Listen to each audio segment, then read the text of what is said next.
Have you ever felt like no matter what you do, nothing changes? Like you're stuck in a loop where effort doesn't matter and the outcomes always remain the same? That's not laziness. That's not weakness. That's a psychological state called learned helplessness, a silent force that convinces you to stop trying long before you've actually run out of options. This mindset doesn't scream loudly. It whispers, "Don't bother. It won't make a difference." It keeps you seated when you should stand, keeps you silent when you should speak. And worst of all, it convinces you that your prison is reality, when in truth, it's only perception. But where does it come from? It starts subtly, often in childhood. You try to do something, you fail. You try again, you fail again. Eventually, your brain draws a cruel conclusion. Trying is pointless. It's like a dog tied to a leash. At first, it pulls, it struggles, but after enough failed attempts, it gives up. Even when the leash is later removed, the dog stays put. Not because it can't move, but because it believes it can't. You might be that dog, not physically restrained, not outwardly broken, but inwardly frozen. The tragedy of learned helplessness is that it becomes your default operating system. You start to interpret every obstacle as proof that you're incapable. You see locked doors even when they're wide open. This mindset doesn't just affect one area of your life. It spills into everything: your relationships, your career, your health. Because when you believe you have no power, you stop reaching for it. And here's the terrifying part. Most people living with learned helplessness don't even know it's there. They just assume life is hard, or unfair, or meaningless. They normalize the cage. But what if that cage isn't real? What if the bars are made of past disappointments, misinterpretations, and false conclusions? In the next part, we'll explore how this trap is built and why so many intelligent, capable people fall right into it without realizing. Helplessness isn't something you're born with. It's something life teaches you, one painful moment at a time. It begins with failure, a goal unmet, an effort unrewarded. You tell yourself it's temporary. You'll try harder next time. But when next time ends the same way, a seed is planted.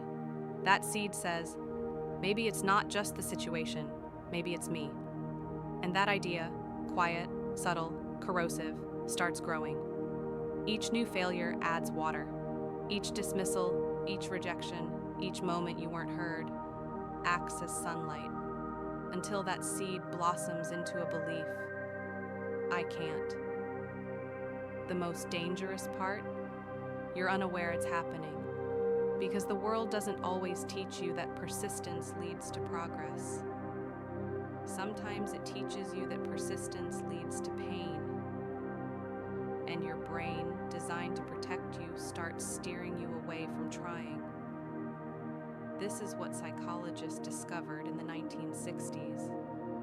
In a famous experiment, dogs were subjected to electric shocks they couldn't escape. They tried, they failed. Eventually, they stopped trying altogether, even when escape became possible. This wasn't weakness, it was programming. And humans were no different. You apply for jobs, no responses. You try to speak up, you get shut down. You put your heart into something, it falls apart. Eventually, you stop trying, because trying hurts more than quitting, and slowly, your mindset transforms. You no longer believe your actions can change anything, and that's the real tragedy, because the moment you stop believing in your ability to change your circumstances, the moment you become truly stuck. But it doesn't stop at failure. It's reinforced by culture, education, and even family. How often are kids told, "You're not good at that," instead of "You can learn that"? How often are people labeled lazy or unmotivated when they're really just deeply discouraged. Every time you're punished for trying and never rewarded for effort, your brain records a simple equation: action equals suffering. And so you stop acting. But here's the critical thing to remember. Just because your brain learned something doesn't mean it learned the truth. It might have built a rule based on outdated experiences, and you might be living your entire adult life according to a blueprint written by your most powerless moments. The question is, can you rewrite that blueprint? In part 3, we'll explore the hidden cost of staying helpless, how it silently erodes your confidence, your identity, and your future. When you stop believing your actions matter, you don't just lose momentum, you lose yourself. Helplessness is more than just emotional exhaustion. It reshapes how you see the world and how you see your place in it.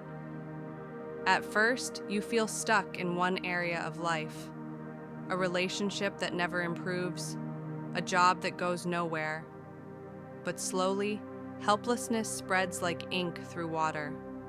It stains your self-image. You stop trusting your intuition. You question your worth. And before you know it, you're not just avoiding change. You're avoiding life. The real danger of helplessness isn't just that you give up on goals. It's that you begin to settle for suffering. You accept dysfunction. You normalize emotional neglect.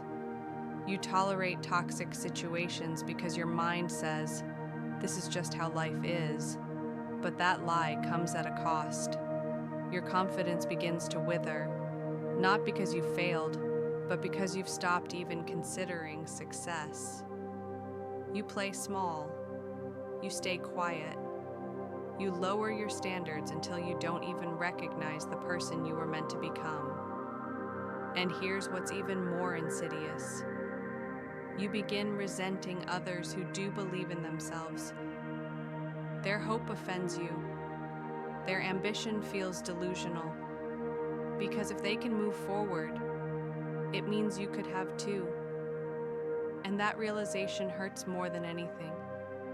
So you protect yourself the only way you know how. By convincing yourself that dreams are lies and effort is a trap. But deep down, you know it isn't true. Deep down, there's a part of you that remembers, that still wants more, that still wonders, what if I tried one more time?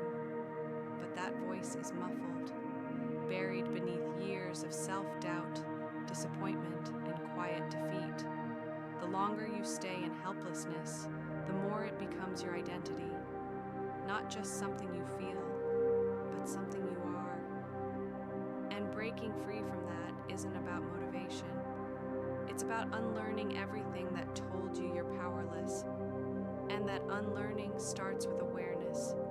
Because the most dangerous part of helplessness isn't the pain. It's the fact that you stop noticing it's there. In the next part, we'll look at how this psychological trap doesn't only affect individuals, it infects families, groups, even entire societies, keeping generations locked in invisible chains. Helplessness doesn't always begin with you. Sometimes it's passed down like an unwanted inheritance. You grow up in a home where people say, that's just the way things are. We've always struggled. No one like us ever makes it out. These aren't just sentences, they're spells cast over children before they even know what power is. And the more often you hear them, the more deeply they take root. Eventually, it's not just a feeling, it's a culture. Entire families begin to orbit around learned helplessness. Dreams shrink, options disappear. People stop imagining new outcomes because the past has always been the same. And when helplessness becomes collective, it starts reinforcing itself.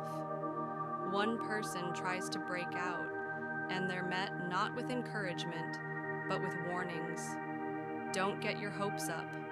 Who do you think you are?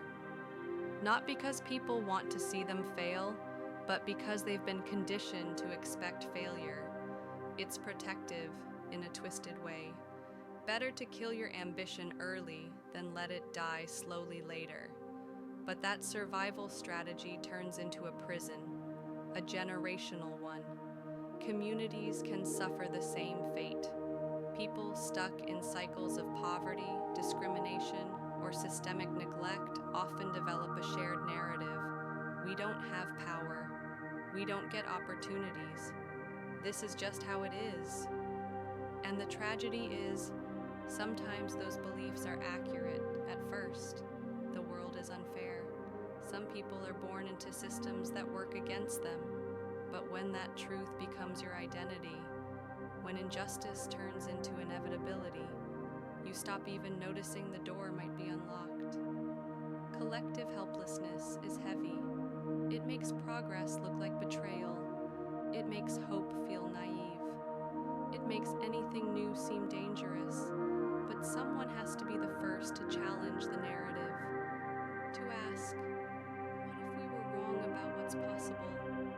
To act as if things could be different, even when there's no proof yet, because the moment one person breaks the cycle, they create a crack in the system, and through that crack, light gets in. In part 5, we'll explore how to create that crack in your own mind, how to challenge helplessness, even if you've lived with it for years.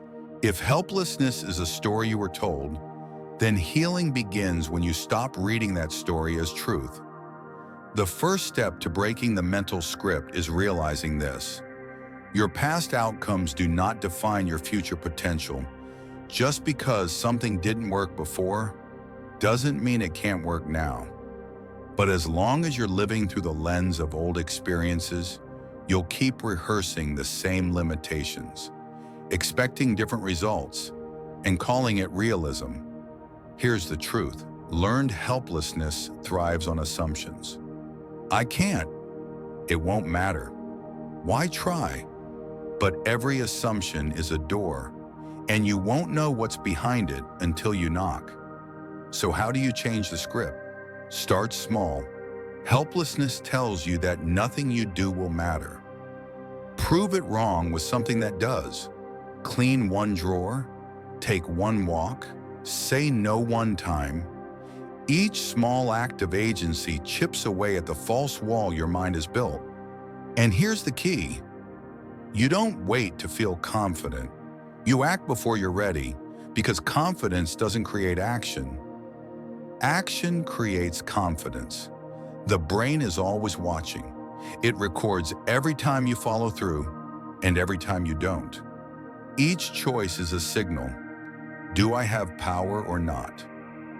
Rewiring the helplessness pattern means retraining the brain. It means catching the voice that says, "Why bother?" and responding with, "Because I'm not the same person I was when I failed." It means realizing that effort isn't wasted. It's cumulative. Every attempt builds something, even if the success isn't immediate. And sometimes it means forgiving yourself for the years you didn't try, for the chances you didn't take, for the person you became just to survive. Because helplessness is not weakness, it's adaptation, and adaptation can be reversed. Therapists call this shift-learned optimism. It's not blind hope. It's the belief that effort has possibility, even if it doesn't guarantee outcomes. Once you start looking for those possibilities, you'll begin seeing them everywhere. But you'll also face resistance, internally and externally, because breaking out of helplessness doesn't just change your thoughts. It changes your identity, and identity change is uncomfortable. That's why in part 6, we'll explore what to expect when you start reclaiming your power, and why most people quit right before the breakthrough. Breaking out of helplessness sounds empowering, but in reality, it's often terrifying. Why? Because the moment you admit you're not helpless, you also have to admit something else, that you could have taken action sooner, that some of your limitations weren't fate, They were belief. And that realization hits hard.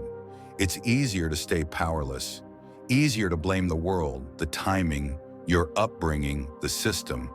Because once you reclaim your power, you also reclaim responsibility. And responsibility demands change. That's the first resistance, guilt. You'll ask yourself, why didn't I do this earlier? Why did I waste so much time? But that question won't serve you, because the truth is, you weren't ready. You didn't know what you know now. And punishing yourself for who you were only delays who you're becoming. Then comes the second resistance, fear. Power is uncomfortable when you've spent your life without it. Having options means making choices. Making choices means risking mistakes, and mistakes mean failure. And failure is exactly what taught you helplessness in the first place. So your nervous system resists. Your habits pull you back. You start to sabotage. You procrastinate. You shrink again. Not because you're weak, but because you're unfamiliar with freedom. And then there's the third resistance, other people. They liked you helpless, not because they wanted to hurt you, but because it kept things predictable. When you start asserting boundaries, taking risks, changing your tone, you disturb the system. People will say you've changed. You'll feel guilty for outgrowing them. You'll wonder if you're being selfish. But here's the truth. You cannot liberate others by staying in their cage. You lead by leaving. And in doing so, you show them what's possible. You become evidence. And evidence is more powerful than advice. So expect the pushback from your mind, from your emotions, from your environment. But also expect this. One day the resistance gets quieter, the guilt fades, the fear becomes fuel. And instead of asking, what's the point? You start asking, what else am I capable of? So what happens when you finally step out of the cage? At first, everything feels too big. The choices, the responsibility, the silence where your excuses used to be. But then something shifts. You realize you don't need permission anymore. You don't need proof to take the first step. You only need to believe that movement is better than stagnation. That even 1 inch forward is a rebellion against every false story you've been told. This is what life looks like after helplessness. You stop waiting to feel ready. You act even when the voice of doubt is screaming. You trust that effort counts, even when results don't come immediately. You begin doing things for the process, not just the outcome. Because now your reward isn't just achievement, it's the return of your agency. You reclaim your mornings. You speak differently. You carry yourself like someone who knows they have a say in how life unfolds. And it's not about perfection, it's about presence. Being fully here, fully responsible, and fully alive. The people around you notice. Some are inspired, some are threatened. That's okay. You're no longer living to be understood. You're living to be free. And when setbacks come, and they will, you don't crumble. Because you've stopped tying your worth to your wins. You've learned that failing while in motion is still better than being stuck in place. You become your own evidence, your own proof that the past isn't destiny, that the mind can be rewired, that even after years of silence, your voice can still come back stronger. And one day, without realizing it, you'll look back at the person who once said, "What's the point?" And you'll whisper, "Everything." That's the power of understanding helplessness. Not just so you can name it, but so you can destroy it. Because the truth is, you were never powerless. You were just convinced that you were. If this spoke to something deep inside you, if you felt seen, understood, or even a little shaken, that's not by accident, because helplessness hides in silence. But healing begins the moment you name it. So let this video be your line in the sand. The day you stop waiting, the day you stop shrinking, the day you remembered, you are not your past. You are not your failures. You are not your fear.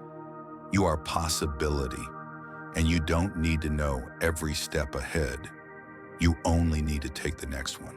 So take it, like, share, comment, not just for the algorithm, but to remind someone else that they're not alone in this fight. Because the moment you rise, you give others permission to do the same. You've been caged long enough. Now it's time to walk out.